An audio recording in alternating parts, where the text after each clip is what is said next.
Irmãos, eu gostaria que vocês não olhassem para mim hoje, mas olhassem para o Deus vivo que está aqui, porque a Bíblia diz que Ele é digno de todo louvor e toda glória.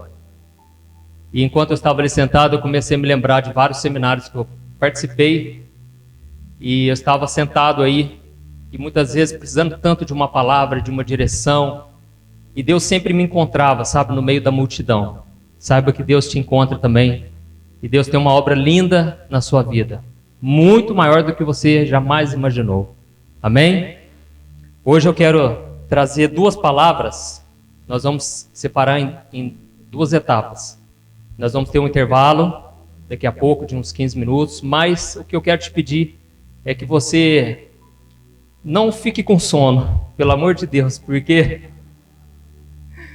quando eu pregava no culto de jovens lá na nossa igreja, geralmente ia 1, 2, 3, 5 pessoas, às vezes ia só a Thaís me assistir, a gente nem namorava ainda, mas muitos jovens falavam assim: pastor, suas pregações dão muito sono, pastor.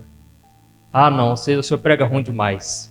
Então, por favor, né, vamos colaborar, gente. Qualquer coisa a gente levanta um pouquinho, estende as mãos aí, mas vai ser benção demais.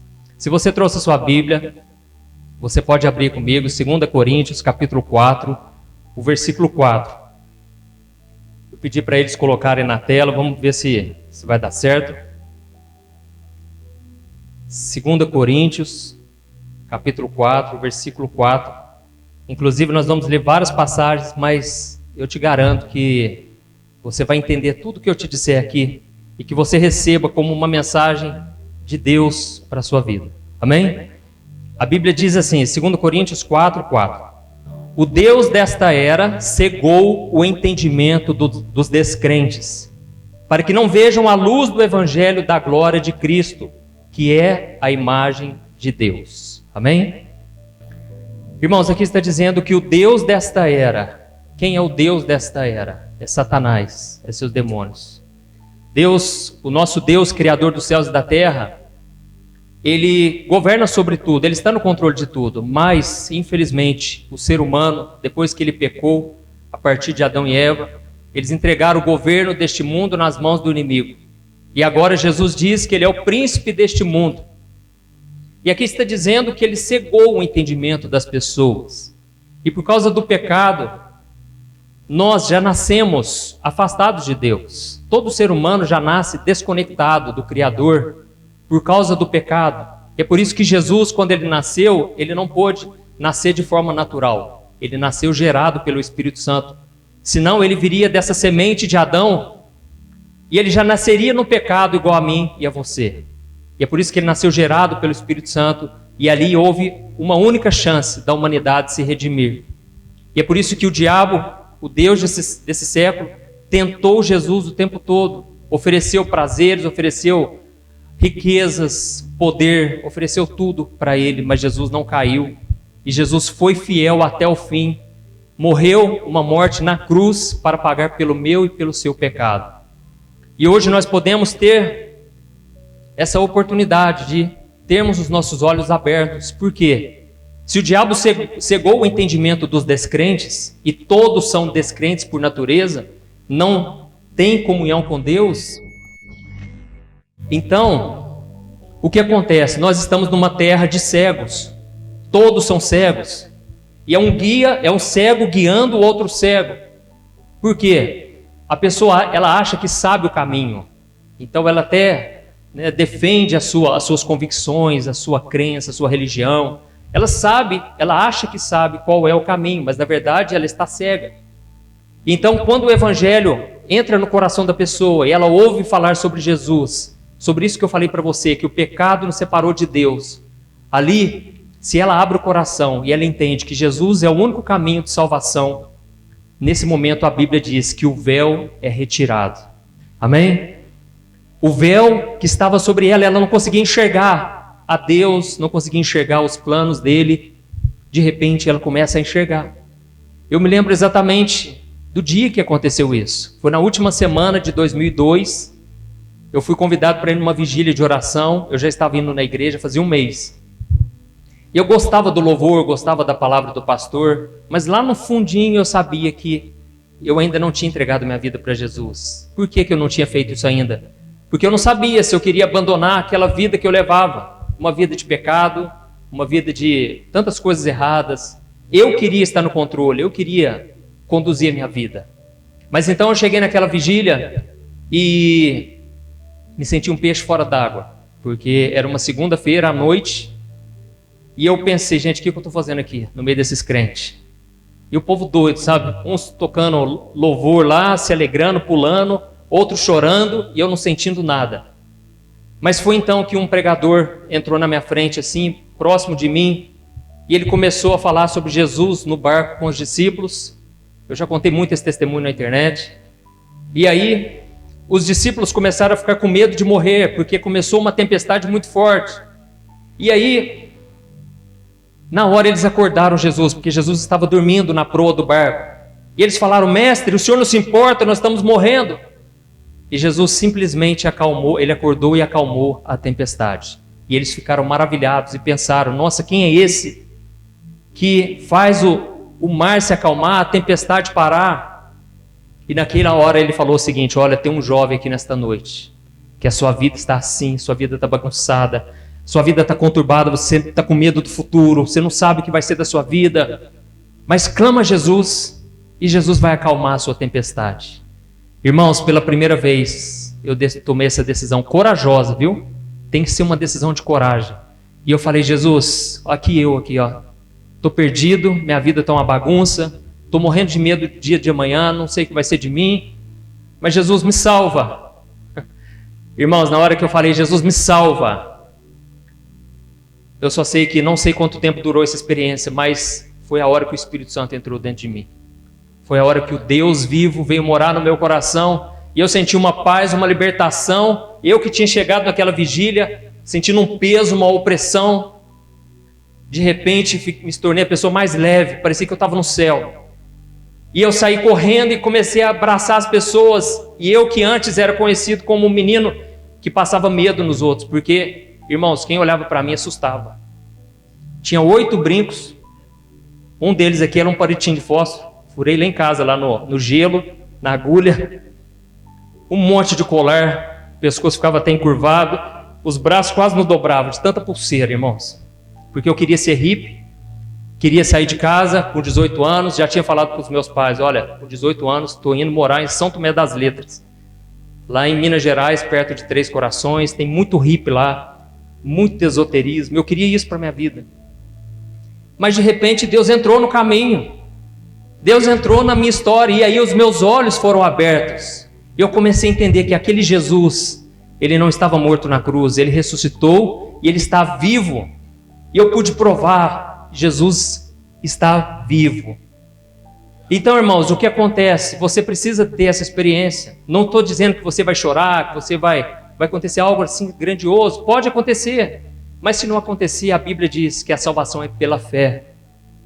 É só você confessar com a sua boca: Jesus, entra na minha vida, eu creio que tu és o Senhor, eu creio que o Senhor ressuscitou. E aí com a sua boca você confessa, mas com o coração você crê. E a Bíblia diz que você está salvo. Não importa a situação, não importa, não olhe as circunstâncias, não pense assim: ah, pastor, mas eu preciso consertar minha vida primeiro.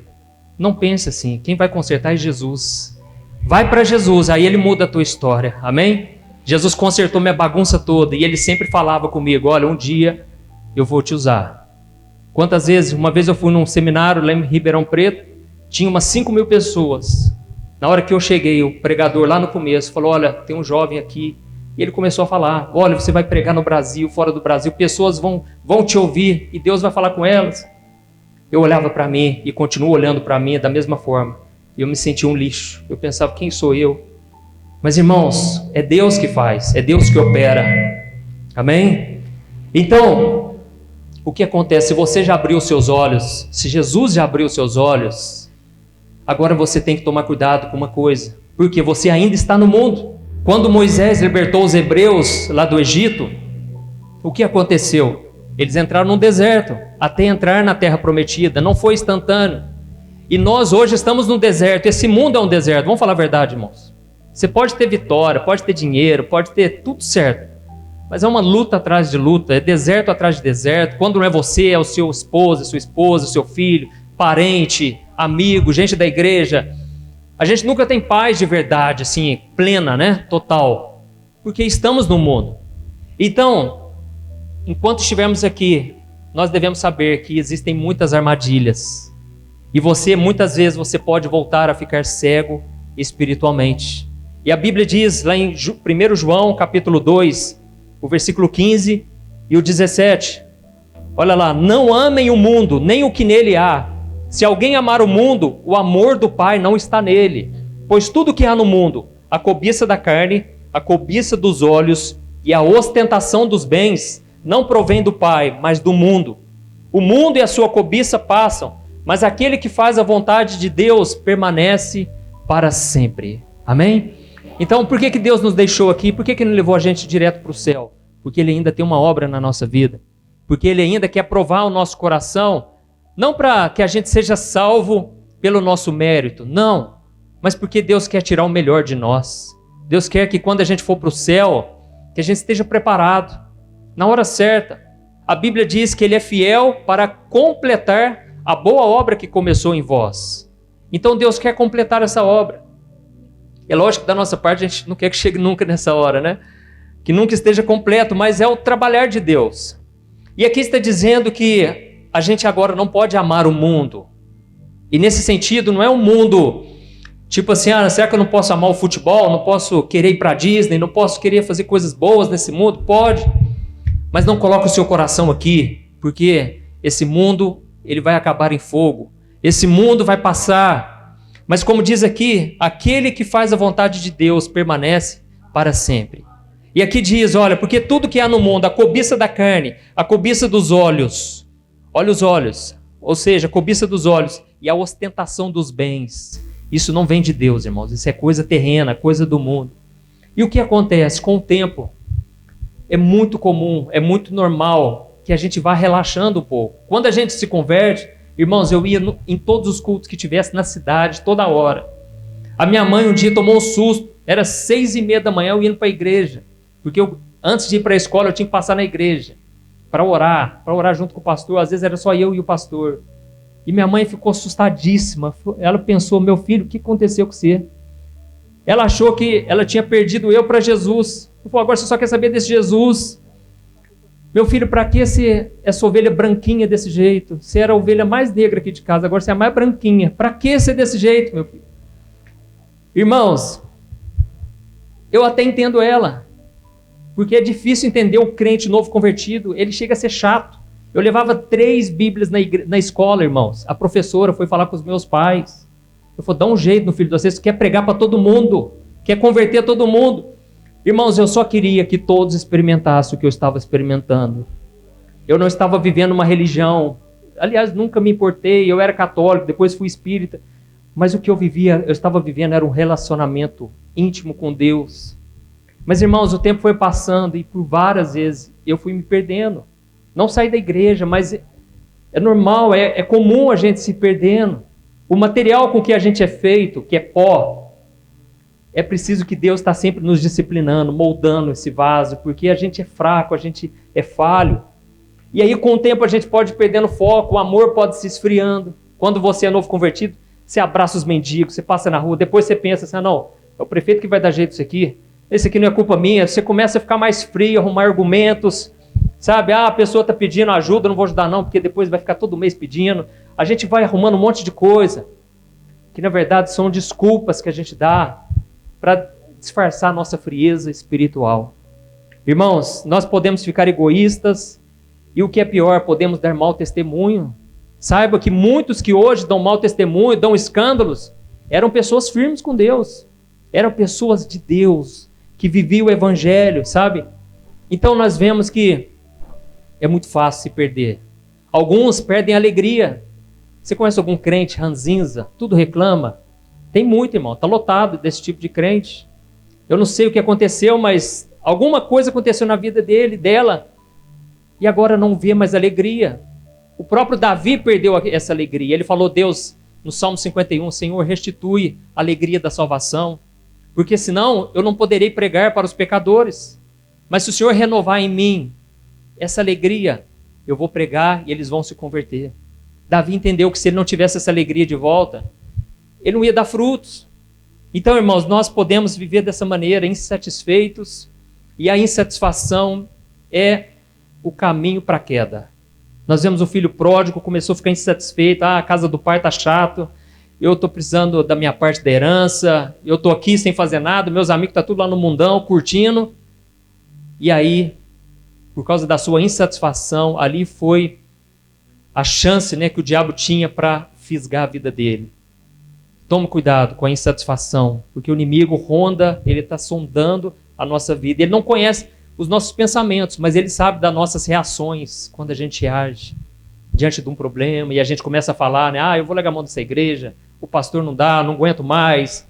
O diabo, ele sabe, pela a sua reação, como você reage diante das lutas. Tem pessoas, irmãos, que conhecem a palavra, mas estão no luto, já faz 1, 2, 5, 10 anos, não conseguem vencer o luto. Sendo que a Bíblia diz em Isaías que Deus vai tirar as cinzas da nossa vida e vai nos dar uma coroa de vitória, uma coroa de alegria. Irmãos, cadê essa presença que hoje nós não vemos mais? Pessoas não conseguem vencer o luto e quanto menos, às vezes, um fim de um relacionamento. O namorado terminou, a namorada terminou, a pessoa não consegue acreditar mais, acha que vai ficar para titia, né? Irmãos, nós precisamos repensar a nossa vida, porque do jeito que está não dá. Nós estamos frios e vamos arrumando argumentos para disfarçar isso. E o que dizer então da liderança? Não somente os pastores, mas ministério de louvor. A gente perde o amor à obra. Eu até fiz um dos primeiros vídeos no meu canal no YouTube, que viralizaram, que deram 8 milhões de visualizações, que foi o seguinte: 7 sinais de que você está sofrendo um ataque espiritual. Um dos sinais é que você perde esse amor pela obra. E aí no vídeo eu explico o seguinte: antigamente, anos de 1980, 1970, morria-se muita pessoa por causa de problema de infarto. E por que elas morriam? Porque eles não sabiam quais eram os sinais do infarto. E de repente a pessoa morria. E com o avanço da medicina, com o tempo, eles foram descobrindo esses sinais. Dor no peito, dor nos ombros, formigamento muito forte e vários outros. E eles então, por causa disso, começaram a avisar a população e falaram: olha, se você tiver com esses sinais, vai para o hospital. E então muitas pessoas foram salvas, resgatadas por causa dos sinais. Agora imagine se você souber quais são os sinais que o diabo tenta você. E um desses sinais é esse: ele faz com que você perca o amor à obra. Você até faz a obra, mas você só faz de forma mecânica, automática. Você colocou no piloto automático. E aí sabe o que acontece? Esse é um perigo. Você que quer ser pastor um dia, tem um chamado, quer ser um missionário, saiba que é muito perigoso você se tornar um profissional da fé. Você faz de forma profissional. Você só quer fazer agora o que dá mais dinheiro. Você só quer ir pregar se for para pagar bem, se for para ter alguma vantagem, algum lucro. É muito normal isso acontecer. Tem pastores que agora só querem pastorear pessoas ricas, formam um grupinho, até demonstram uma imagem, né, de que amam a todos, querem todos, mas estão sempre se reunindo só com gente rica. Gente que vai, né, levantar ele, ou que vai ajudar na igreja. Não é errado o pastor ter amigos ricos, mas quando se privilegia somente alguns, aí é um sinal grave de que essa pessoa está se perdendo. Muitos hoje, né, vivem falando de network. Nós que somos mais voltados da internet, a gente escuta muito isso. E falam que a gente tem que fazer network, conexões, é importante, mas muitas vezes é somente para que enriqueçam mais, buscando o enriquecimento, buscando prosperar. Outros querem construir o seu império, o seu reino, e não estão preocupados com o reino de Deus. Eu vim conversando com a minha esposa, a gente refletindo, né, sobre o que Deus tem feito, e eu falei para ela o seguinte: olha, nós estamos indo para Londrina porque eu creio que é Deus que está nos levando, e que seja para o reino dele, para o crescimento dele. Irmãos, nós não podemos, nós como líderes, não podemos esquecer das ovelhas, daqueles que sofrem. Muitos pastores chegam até mim e falam: pastor, mas como é que você consegue ter tanta gente lá na internet 20 milhões de seguidores nas redes sociais. E aí eu falo para ele o seguinte, olha, sabe qual que é o problema? Nós líderes esquecemos daqueles que estão sofrendo. Jesus, ele não veio pregar para os ricos, ele veio pregar para os pobres, para os carentes, para os necessitados. E eu louvo ao Senhor por tudo que eu passei, porque hoje eu entendo, quando alguém me diz que está passando por lutas, eu sei que é. Deus, antes de me levar para a internet, me fez passar pelo fundo do poço, pelo vale. Como eu disse, eu preguei 7 anos na igreja, não ia ninguém me ouvir lá na igreja. E eu sofria muito, sabe? E para piorar a situação, a liderança ainda chegou para mim e falou, pastor, nós estamos aqui para te falar, você não tem esse chamado. Tira esse trem da sua cabeça. Você não é pastor, coisa nenhuma. Você é muito bom para aconselhar, mas para pastorear não. Porque suas pregações são chatas. Irmãos, eu fiquei 2 semanas pensando, eu não volto naquela igreja. Que ingratidão. Eu toda semana preparando palavra, dando o meu melhor para ouvir isso. E a Thaís me ajudou muito nesse processo. E ela falava, libera o perdão. E vão voltar para a igreja. Irmãos, 2 semanas depois, eu só orando e chorando. E eu falava, Deus, o Senhor falou que eu vou pregar para multidões, mas eu não consigo pôr 2 pessoas na igreja. E aí, eu escovando os dentes, indo para a escola dominical, domingo de manhã, eu ouvi como se tivesse alguém falando aqui, ó, do meu ouvido direito. E ele disse assim, as pessoas não querem te ouvir lá na igreja? Cria uma página no Facebook e eu vou começar a te usar através do Facebook, lá na internet. E eu vou resgatar muitas almas para mim. Irmãos, me veio uma alegria, uma certeza tão grande que era Deus que tinha falado comigo. E eu então tomei essa decisão de fé. Eu abandonei o meu Facebook, perfil pessoal que eu tinha 120 amigos mais ou menos. E eu criei uma página no Facebook, só que tinha um problema, que você cria uma página, você não consegue ver o que os outros postam. Irmãos, eu comecei a ter abstinência. Eu queria ver o que o povo postava, eu queria saber. E não tinha como mais. E para piorar, eu comecei a colocar posts, eu escrevia posts lá no Facebook. Adivinha só, ninguém curtia. Ninguém comentava. E o diabo soprando no meu ouvido, você vai passar vergonha. Porque eu já tinha falado para todo mundo da igreja, ó, Deus falou comigo que é para eu criar uma página no Facebook. Inclusive uma mulher começou a rir, falou, você acha que Deus ia falar uma besteira dessa? Para com isso. Criar página no Facebook. Eu falei, mas eu não estou doido, eu tenho certeza. Irmãos, e aí um dia eu estava muito triste. Nossa Deus, o que eu fiz? Cancelei o meu Facebook. E ainda ninguém está curtindo nada. E aí Deus me levou numa passagem lá de 2 Coríntios, capítulo 1, onde o apóstolo Paulo diz o seguinte, Deus nos consola em todas as nossas tribulações, para que depois que formos consolados, possamos consolar os outros, com o mesmo consolo que a gente recebeu. Irmãos, naquela hora eu entendi. Eu falei, já sei o que eu tenho que fazer então. Eu vou contar tudo que eu passar no dia, eu vou ligar meu computador, quando eu chegar às 6 horas da noite, eu saía do emprego da loja do meu pai, eu ligava o computador e eu pensei, como que foi meu dia hoje? Ah, hoje teve alguém que não acreditou em mim. Aí eu chegava na internet e falava, olha, você, que ninguém acreditou em você, que te zombaram, que não sei o quê, tudo que eu tinha passado. Eu falava, não fica não, desanima não. Aí eu me encorajava de falar isso, que a melhor forma de você se encorajar é encorajando os outros, na verdade. Você que está aí mal pra caramba, procura alguém aí que está precisando de ajuda e vai encorajar a pessoa. Você vai ver, você vai sair dessa também. Irmãos, de repente começou a pipocar. Comentaram um atrás do outro. Gente, como assim? Deus acabou de falar comigo, é exatamente o que eu passei. E começou um atrás do outro. Teve gente que falou, gente, da onde que é esse padre? De qual paróquia é esse padre? Meu Deus, esse padre é diferente. Porque era PR, né? E a sigla de padre é PE. E muita gente achava que eu era padre. Aí eu entrei em contato no Facebook, pedi para colocar pastor mesmo, né? E aí aconteceu. Mas eu estava preocupado em querer ajudar as pessoas a ter um relacionamento com Deus assim como eu tive. Mas o que eu vejo é o seguinte, muitos líderes hoje só pregam sobre coisas terrenas, só pregam aqui e agora, não estão pregando sobre a eternidade com Jesus. Irmãos, nós precisamos rever o evangelho na igreja brasileira. Tem uma frase do Augusto Nicodemos que ele disse assim, parem de vir a Cristo para subir na vida. O símbolo do cristianismo é uma cruz, não uma escada. Olha que frase interessante. Nós precisamos parar de incentivar isso, das pessoas quererem vir para Jesus só para receber o que elas desejam, o milagre. E aí a gente vai gerando crentes mimados que, se não recebe, não se firma com Deus.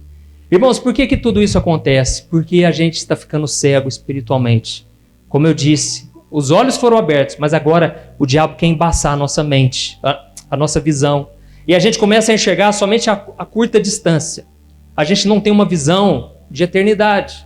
Por exemplo, o apóstolo Paulo, enquanto estava sendo chicoteado, depois que ele foi chicoteado, sofreu lá centenas de chicotadas, ele disse: irmãos, essa leve e momentânea tribulação não se compara com a glória que está por vir. Olha a visão que ele tinha. Se ele tivesse uma visão terrena, ele já tinha negado a sua fé há muito tempo, mas ele estava aguardando a ressurreição, a recompensa dos justos. A Bíblia diz em Hebreus 12 que Jesus suportou a cruz somente por um motivo, porque ele aguardava uma alegria que lhe estava proposta. Irmãos, quando nós sabemos dessa alegria que vai ser a eternidade, nós ganhamos forças para suportar esse mundão aí fora. E certa vez Jesus ele deu um alerta para a igreja de Laodiceia, porque essa cegueira espiritual não pega uma pessoa só, ela pode contaminar uma igreja inteira. E lá em Apocalipse capítulo 3, Apocalipse 3, o versículo 15. Olha o que Jesus disse: conheço as suas obras, sei que você não é frio nem quente. Melhor seria que você fosse frio ou quente. Assim, porque você é morno, nem frio nem quente, estou a ponto de vomitá-lo da minha boca. Você diz: estou rico, adquiri riquezas e não preciso de nada. Não reconhece, porém, que é miserável, digno de compaixão, pobre, cego e que está nu. Dou-lhe este conselho: compre de mim ouro refinado no fogo e você se tornará rico. Compre roupas brancas e vista-se para cobrir a sua vergonhosa nudez. E olha isso. E compre colírio para ungir os seus olhos e poder enxergar. Amém? Irmãos, a igreja perdeu a visão, acha que está tudo bem, está bonito. Cada vez mais a igreja preocupada mais em embelezar o templo, mas não dão assistência aos órfãos, às viúvas, aos necessitados, né? E será que nós também estamos assim?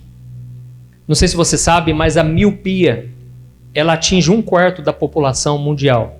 Eu tive miopia, fiz a cirurgia, né? E não preciso usar óculos mais, mas eu tinha miopia. E muitas das vezes a miopia ela passa de geração em geração. E qual que é o problema da miopia? A pessoa só enxerga de perto. Ela não enxerga de longe. Ela não consegue, fica tudo embaçado. E assim também é a nossa vida espiritual. Lá em 2 Coríntios capítulo 4, o apóstolo Paulo disse assim: fixamos os olhos não naquilo que se vê, mas no que não se vê, pois o que se vê é transitório, mas o que não se vê é eterno. Irmãos, nós precisamos voltar a ter essa mesma visão, uma visão de eternidade. Aquilo que a gente não vê hoje é o que Deus tem preparado, não é isso? Aquilo que os olhos não viram, o ouvido não ouviu, nem jamais penetrou no coração do homem, é o que Deus tem preparado para aqueles que o amam. É o que diz a palavra. Então a pessoa míope espiritual, hoje ela está bem com Deus. Repare, hoje ela está bem, está firme, né? Só que amanhã os problemas vêm. E aí ela perde a visão. Porque ela só enxerga o aqui agora, só o hoje. Ela não tem uma visão a longo prazo. E as pessoas muitas vezes se frustram porque elas esperam algo de Deus que Deus não vai fazer. Você pode espernear, você pode bater o pé e Deus não vai te atender, porque Ele não é movido pela sua emoção, mas pela sua fé. Na época de Jesus, as pessoas rodeavam Jesus e nem todos eram curados, mas aqueles que colocavam a sua fé, Deus ia em direção àquelas pessoas. Nós vemos o Salmo 73, não sei se você já leu esse Salmo. O salmista, ele começa dizendo assim: olha, por pouco eu não me desviei, porque eu comecei a ter inveja dos ímpios, dos pecadores. E ele começa a falar da vida dele: olha, eu cheguei à conclusão que não valeu a pena eu me santificar, eu renunciar à carne. Por quê? Aquele ímpio, ele só prospera, tudo que ele faz dá certo. Parece que ele está sempre feliz, está sempre curtindo a vida, ele nem fica doente, e eu estou aqui com as minhas mazelas. E ele começa a se lamentar o tempo todo. Só que a Bíblia diz nesse salmo, ele diz, o salmista: até que eu fui na presença de Deus. E aí Deus abriu os meus olhos. E eu comecei a ver que, na verdade, eles lá fora é que estavam perdidos e eu estava bem. E eu estava com Deus. E aí então eles lá fora, uma hora, eles iriam tropeçar sem saber aonde eles tropeçariam, porque eles estão nas trevas. Irmãos, nós precisamos voltar para a presença de Deus. Muitos têm abrido mão de riquezas espirituais. Jesus falou para aquele jovem rico, olha, abandone, vende tudo o que você tem e eu vou te dar riquezas no céu. E a Bíblia diz que ele virou as costas para Jesus, muito triste, porque ele era dono de muitas propriedades. Deixa eu te dizer uma coisa, não é pecado você ter fazendas, você pode ter o que você quiser, milhares de casas, mas sabe de uma coisa, quanto mais você tem, mais é perigoso, porque o seu coração pode se agarrar nisso. E aquele jovem era dono de muitas propriedades. E aí então Jesus falou, como é difícil um rico entrar no reino de Deus, hein? É mais fácil um camelo passar no fundo de uma agulha do que um rico ser salvo. Porque o rico confia nas riquezas, ele não confia em Deus. Ele acha que o dinheiro vai resolver o problema. E ele para de confiar em Deus. Nós vemos o exemplo de Ló, sobrinho de Abraão. Quando Abraão e Ló ficaram tão ricos, eles tiveram que se dividir. E Abraão virou para Ló e falou, ó, vai para um canto, eu vou para outro, escolhe aí. E a Bíblia diz que ele olhou as campinas verdes do Jordão. E ele olhou aquelas campinas verdes, só que lá perto tinha duas cidades chamadas Sodoma e Gomorra. E ele não se atentou para isso. E de repente construiu casa, família, foi crescendo ali naquela região. Só que aquela região seria destruída pelo fogo. E foi uma luta para o anjo de Deus tirar ele. Se não fosse a intercessão de Abraão, teria morrido ele e a sua família. Tudo porque começou a gostar do mundo. Começou a gostar das coisas dessa terra. Então, irmãos, hoje nós vamos falar de forma rápida sobre um profeta de Deus. Um homem que conhecia o sobrenatural, chamado Balaão. Esse profeta era um homem de Deus, mas ele se deixou cegar pelas circunstâncias, a tal ponto que uma jumenta falou com ele, e ele nem se tocou que um animal tinha falado com ele. Talvez você não conheça essa história, mas você vai entender exatamente o que aconteceu e que talvez esteja acontecendo na tua vida. A Bíblia conta que certa vez os israelitas, eles acamparam perto dos campos de Moabe. E os moradores daquele lugar sabiam que o povo de Israel estava tendo muitas vitórias. Por onde eles passavam, eles destruíam tudo e Deus dava vitória. E eles ficaram com muito medo. E eles ao mesmo tempo sabiam que havia ali perto, um profeta chamado Balaão. E eles então avisaram o rei dos Moabitas, chamado Balaque. Preste atenção, desses dois nomes, Balaque e Balaão. E o rei, chamado Balaque, ele fez uma proposta. Ele queria contratar aquele profeta para amaldiçoar Israel. Porque ele não estava morando junto com o povo de Israel, era de outra tribo. E ele quis chamar esse Balaão, esse profeta, para amaldiçoar Israel. Lá em Números 22, o versículo 4, lá, já está lá. Olha o que está escrito. Então os moabitas disseram aos líderes de Midian, essa multidão devorará tudo que há ao nosso redor, como o boi devora o capim do pasto. Balaque, filho de Zippor, rei de Moabe naquela época, enviou mensageiros para chamar Balaão, filho de Beor, que estava em Petor, perto do rio, em sua terra natal. A mensagem de Balaque dizia, um povo que saiu do Egito cobre a face da terra e se estabeleceu perto de mim. Vem agora lançar uma maldição contra ele, pois é forte demais para mim. Talvez então eu tenha condições de derrotá-lo e de expulsá-lo da terra. Pois sei, preste atenção, pois sei que quem você abençoa é abençoado, e quem você amaldiçoa é amaldiçoado. Os líderes de Moabe e os de Midian partiram, levando consigo o preço para os encantamentos mágicos. Quando chegaram, comunicaram a Balaão o que Balaque tinha dito. Irmãos, uma coisa eu vejo aqui claramente. Balaão, ele não era ainda o falso profeta. Era um profeta de Deus e realmente ele tinha autoridade de Deus. Saiba de uma coisa, Deus deu autoridade para nós, mas não é para a gente usar de qualquer maneira. Se você amaldiçoar uma pessoa, aquilo ali pode pegar, viu? Aquilo ali pode destruir a vida de uma pessoa, mas saiba que a conta vai chegar. Na hora certa, não brinque com coisas espirituais. A palavra tem poder de vida e de morte. E a Bíblia diz que nós comeremos do fruto que sai da nossa boca. Então, é muito sério.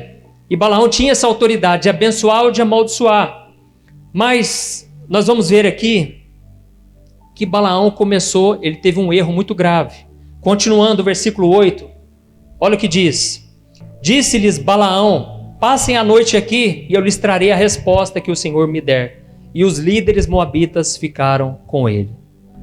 Irmãos, o erro dele foi não ter mandado embora aquele povo naquele momento. Foi ter brincado com o pecado. Naquele momento os homens disseram, olha, nós estamos aqui em nome do rei e nós trouxemos, olha a riqueza que a gente trouxe nas carruagens aqui, ó. Muito ouro, muita prata. E a gente só te pede uma coisa, amaldiçoa o povo de Israel. Se ele naquela hora estivesse firme, com o seu coração voltado para Deus, ele tinha dito, vai embora daqui, não quero conversa. Jamais vou fazer isso contra o povo de Deus. Só que aqui diz que ele chamou aquele povo para passar uma noite com eles. Ele falou, passa a noite aqui e eu vou trazer uma resposta que Deus me der. Então, Deus deu a conversa, Deus começou um diálogo com Balaão. Vamos ver o versículo 8 até o versículo 12. Perdão, o 8 a gente já leu, né? Vamos ler o 8, vai. Disse-lhes Balaão, passe a noite aqui e eu lhes trarei a resposta que o Senhor me der. E os líderes moabitas ficaram com ele. Deus veio a Balaão e lhe perguntou, quem são esses homens que estão com você? Balaão respondeu a Deus, Balaque, filho de Zippor, rei de Moabe, enviou-me esta mensagem. Um povo que saiu do Egito cobre a face da terra. Vem agora lançar uma maldição contra ele. Talvez então eu tenha condições de derrotá-lo e de expulsá-lo. Mas Deus disse a Balaão, não vá com eles. Você não poderá amaldiçoar esse povo, porque é povo abençoado. Amém? Irmãos, ninguém pode amaldiçoar o povo de Deus. A Bíblia diz que esta é a herança do Senhor. Toda palavra que for lançada contra você, Deus rejeitará essa palavra, Deus bloqueará. Se você estiver obediente na presença do Senhor, saiba que nada vai te atingir. O maligno não lhe toca. Amém? Então, o que aconteceu? Balaão obedeceu e ele falou, vai embora daqui, não dá mais, né? Só que Balaque, o rei Balaque, ele mandou aqueles homens voltarem, com mais dinheiro ainda, com mais riquezas. E desta vez, parece que o profeta estava mais decidido, Deus tinha falado com ele. Não era para ter conversa com esse povo. Olha a continuação, versículo 18, Números 22, versículo 18. Balaão, porém, respondeu aos conselheiros de Balaque, mesmo que Balaque me desse o seu palácio cheio de prata e de ouro, eu não poderia fazer coisa alguma, grande ou pequena, que vá além da ordem do Senhor meu Deus. Agora fiquem também vocês aqui esta noite, e eu descobrirei o que mais o Senhor tem para dizer-me. Você viu, irmãos? Ele foi firme nas suas palavras, né? Jamais eu vou fazer isso, jamais eu sou um homem de Deus, mas depois ele falou, mas faz o seguinte, já está tarde, vamos entrando, né? Eu vou preparar uma jantinha aqui para vocês, né? Porque o coração dele balançou, né? Começou a ter voltar um pouquinho para as riquezas. E esse é um dos sinais, viu, irmãos? É quando aqueles pecados lá de trás começam a voltar no seu coração, você começa a se despertar de novo. Ai, quem sabe Deus abre uma brecha para mim, né? Deus abre uma exceção. Quem nunca pensou assim, né? Ai, se eu pecar aqui, eu já estou tanto tempo, acho que eu mereço. Eu estou servindo a Deus já faz 20 anos, Deus. Ah, não, olha, o Senhor tem que me abençoar, Deus. Deixa me abençoar aqui com essa pessoa, né? Às vezes a pessoa, já vi muito caso, pessoas já vieram pedir oração, pastor, ora para mim, para dar certo com aquele homem lá, e o homem é casado, irmãos. E ela falou, não, mas Deus falou comigo, pastor, que vai dar certo. Irmão, a gente começa a viajar na maionese, você está tão cego que você já começa a acreditar naquilo. A gente faz cada loucura se a gente não estiver firme com Deus mesmo, sabe? Então a gente tem que tomar muito cuidado, toda cautela, sabe? Como diz lá naquela passagem de Apocalipse, tem que pingar colírio todo dia, irmãos. Se não pingar colírio, é assim, é aos pouquinhos, você vai embaçando a visão, você já não enxerga mais Deus, você já quer o caminho mais curto, não é assim? E aí o que aconteceu? Deus então permitiu que Balaão fosse até eles. Essa, irmãos, é o que a gente chama, né, vontade permissiva. Não é a vontade de Deus mesmo. Deus não queria aquilo, mas ele permite. né? Ele permite, porque ele vê que o nosso coração está assim, e na verdade, para mim, é o pior castigo que a gente pode receber. É quando Deus fala assim, faz, meu filho, fala o que você quer, vai. Você está orando tanto pedindo isso? Eu já te falei que não é, mas se quiser vai lá e faz, né? É que nem a mãe da gente. Vai, meu filho, vai. E aí o que acontece? Vamos ler a continuação, versículo 20. Números 22, 20. Naquela noite, Deus veio a Balaão e lhe disse, visto que esses homens vieram chamá-los, vá com eles, mas faça apenas o que eu lhe disser.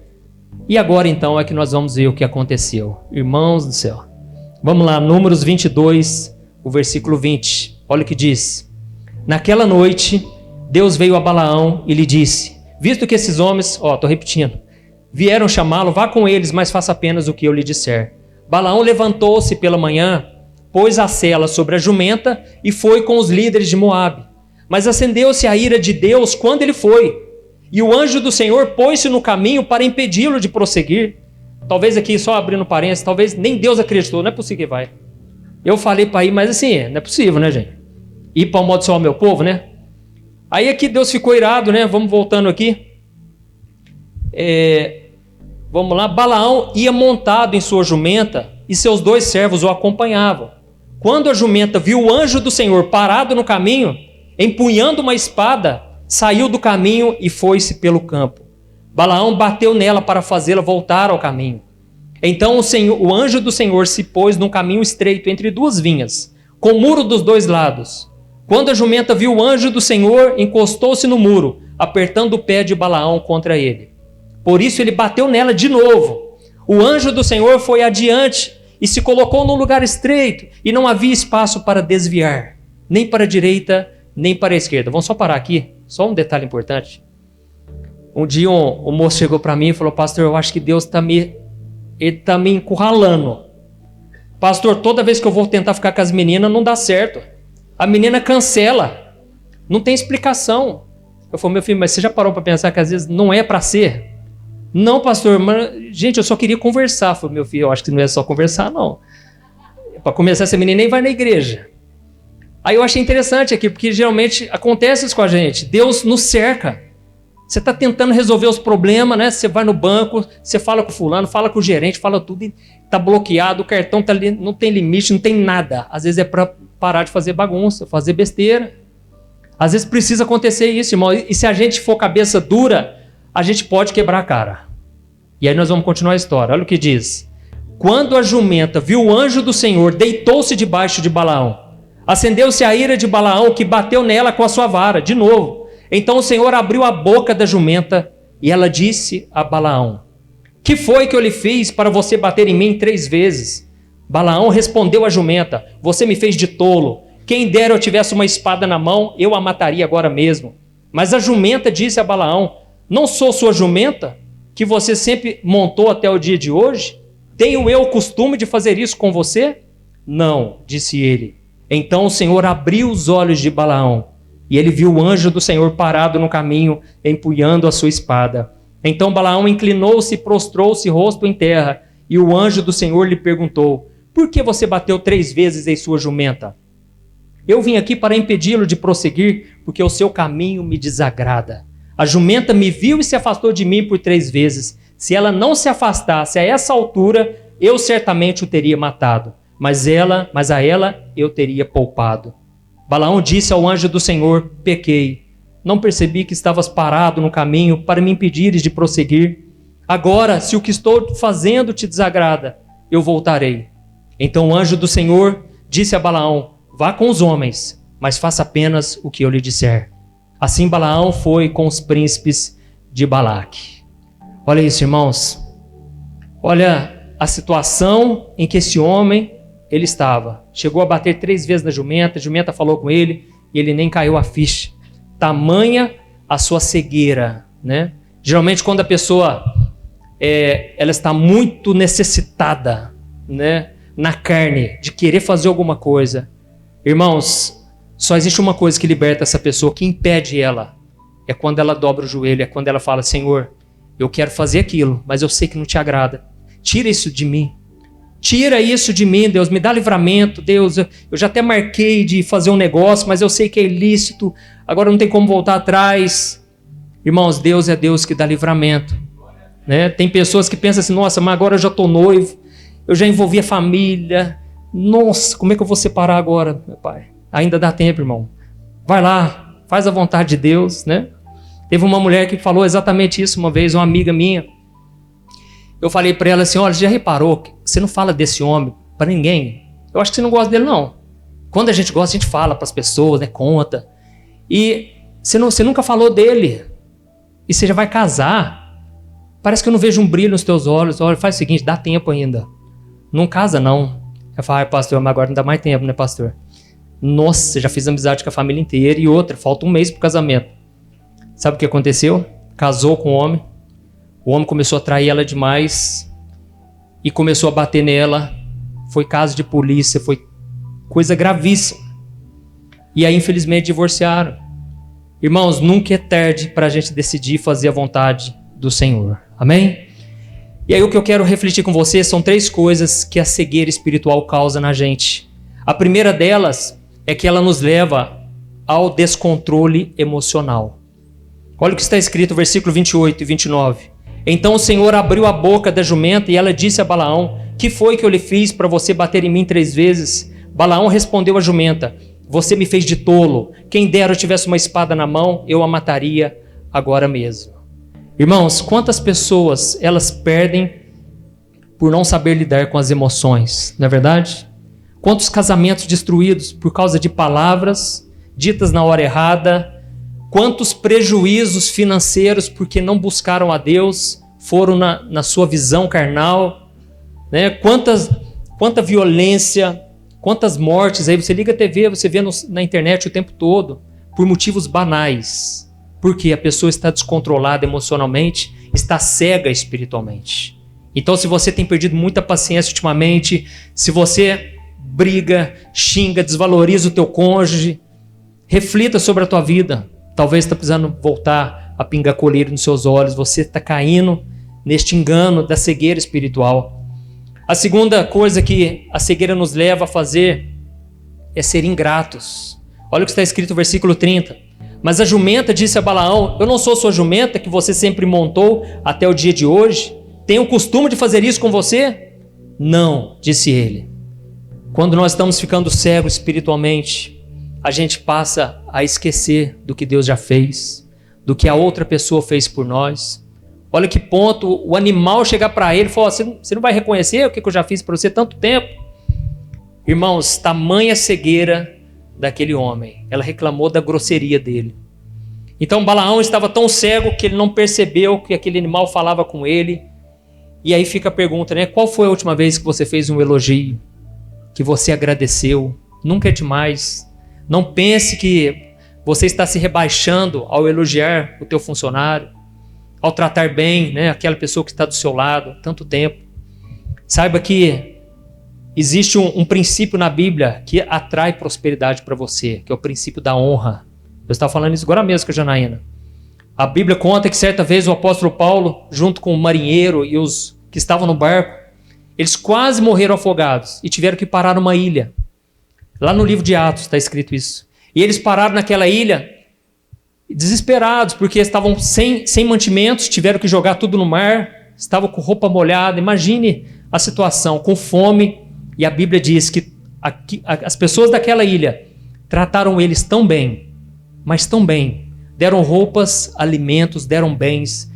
Tudo que eles tinham de melhor eles ofereceram, porque eles reconheceram a unção que estava na vida do apóstolo Paulo. E aí o que é interessante é que a Bíblia diz que por causa disso, todos naquela ilha foram curados. Amém? Irmãos, existe uma bênção, uma unção que vem quando existe o princípio da honra. Quando você honra a pessoa, você está atraindo bênção para você mesmo. Quando você, em vez de dar uma esmola para alguém, você fala, não, tá aqui, cara, vai. Dá um valor aqui que vai te ajudar de verdade, sabe? Tem pessoas que às vezes vê alguém lá precisando, um exemplo, R$300. Você tem os 300, você vai lá e dá R$10. Não, tem mais gente que dá, deixa os outros ajudar também. Sabe, falta isso, princípio da honra. Quando você reconhece que o que você tem veio de Deus e que você é só um mordomo, você consegue servir as pessoas.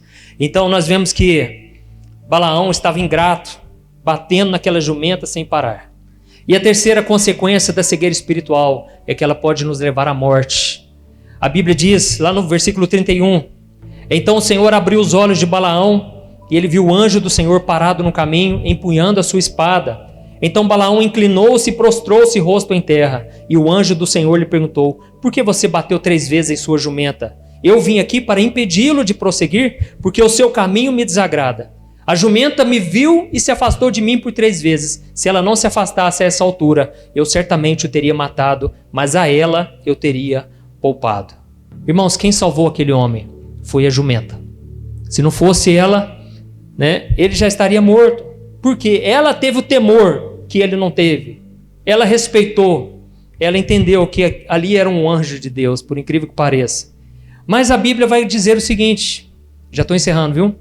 A Bíblia vai dizer o seguinte, que Balaão, em vez dele voltar, ele fez o que Deus pediu. Não, ele foi até o encontro, ele seguiu em frente.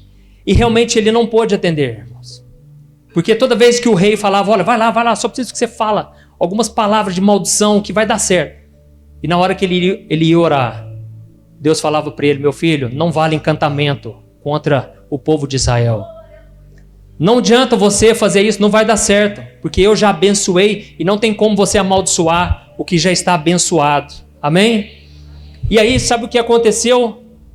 Depois de todas as tentativas, e olha que ele não tentou uma, duas, não, tentou várias. Toda vez ele chegava à conclusão e falava para o rei, olha, eu queria muito o que você tem para me oferecer, mas eu não vou poder aceitar porque eu não posso amaldiçoar esse povo. Aí, irmãos, eu imagino que no coração de Balaão ficou aquela sementinha. Nossa, mas tinha que ter um jeito. Eu estou passando aperto aqui, né? Então a gente é tentado, que é um dos sinais também de que você está sofrendo um ataque espiritual. É quando você é tentado, quando você tem pouco ou quando você tem muito. Né? Eu não sei qual fase você está. Se você está na fase da escassez ou se você está na fase de abundância, onde Deus já respondeu suas orações. Saiba que aí também tem muita tentação pelo caminho. E uma delas é que você pode se desviar e voltar seu coração para as riquezas. Irmãos, eu imagino que ficou aquela semente no coração dele. Sabe quando você pensa assim, eu tenho que concretizar. Eu sou uma pessoa de postura. Quando eu quero fazer, eu vou lá e faço. E aí você não aguenta levar desaforo para casa. Tome cuidado com isso. Sabe o que aconteceu? Balaão, depois de um tempo, ele chegou para os moabitas, né? As pessoas ali daquela cidade, do rei Balaque. E ele deu um conselho maligno para elas. E esse conselho era tão maligno, sabe o que ele fez? Ele pensou o seguinte, a única coisa que destrói a nação de Israel, eu já sei o que é idolatria. Esse povo, ele só atrai maldição para a vida deles na hora que tem idolatria no meio deles. Eu vou fazer o seguinte, sabe o que ele fez? Ele foi lá, chamou as mulheres moabitas, todas. Ele falou o seguinte, olha, eu quero que vocês seduzam os homens de Israel. E vocês, depois de seduzirem eles, se deitarem com eles, sabe o que vocês vão fazer? Vocês vão fazer eles adorarem os deuses moabitas. Irmãos, você acredita que deu certo? O plano maligno dele concretizou, porque quando o homem quer fazer uma coisa, ninguém segura. Nós vemos na Bíblia, quando lá em Gênesis, o povo começou a querer construir a Torre de Babel, chegou num ponto que Deus falou lá do céu, falou, eu sei que tudo que eles quiserem fazer, eles não vão parar.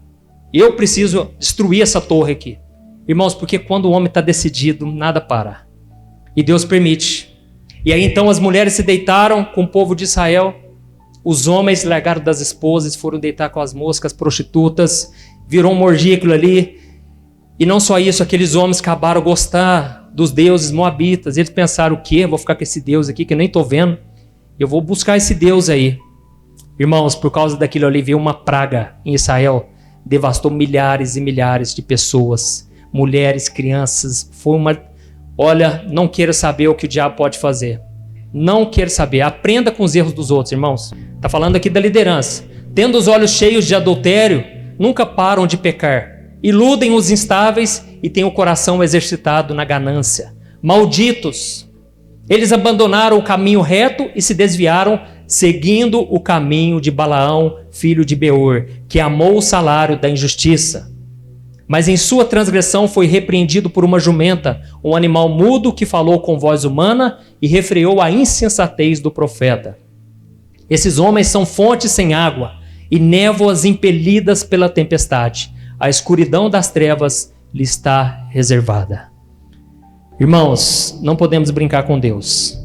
Eu gostaria que você ficasse em pé para nós orarmos.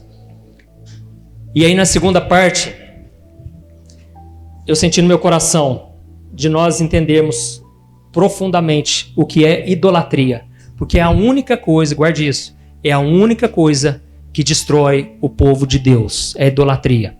Então se você puder, feche os teus olhos e você pode agora se reconciliar com o Senhor. Em nome de Jesus, vai orando aí. Essa mensagem começa por mim. Todos nós precisamos dela. Precisamos pingar colírio nos olhos. Aleluia, vamos orar. Senhor, meu Deus e meu Pai, nós entendemos a Tua palavra, Pai, nesta noite. Oh Deus, Pai, quantas vezes, Pai, nós perdemos a simplicidade do Evangelho, Pai. Como diz o apóstolo Paulo, que ele temia que as pessoas perdessem a simplicidade por causa da astúcia de Satanás. Oh Deus, o Evangelho é simples, Senhor, mas nós, Pai, complicamos tudo, Pai. Chega um momento, Pai, que nós tomamos decisões por conta própria e muitos até hoje estão colhendo, Pai, o que plantaram lá atrás. Pai, tem misericórdia de nossa vida, Pai, que a gente possa aprender com o erro dos outros. Queremos aprender com o erro deste homem, Pai, que tinha tudo para ser uma bênção, Pai, mas o coração se afastou, Pai, e começou a fazer atrocidades em nome do Senhor. Pai, tem misericórdia de nós, Pai. Pai, que o Senhor ajude a gente a olhar para a nossa família e sermos gratos pelo que o Senhor nos deu, pelo cônjuge que o Senhor nos deu, os filhos, o trabalho. Não deixa a gente ficar cego pelos conselhos dos ímpios, Pai, pelo rumo que esse mundo tem tomado, Pai. Em nome de Jesus, Deus, eu te peço, tem misericórdia de nós e que o Senhor continue ministrando sobre a nossa vida, Pai. Que a cada dia aqui a gente sinta a Tua presença e que o Senhor pingue esse colírio espiritual tão necessário, Pai, nos nossos olhos. Em nome de Jesus. Amém.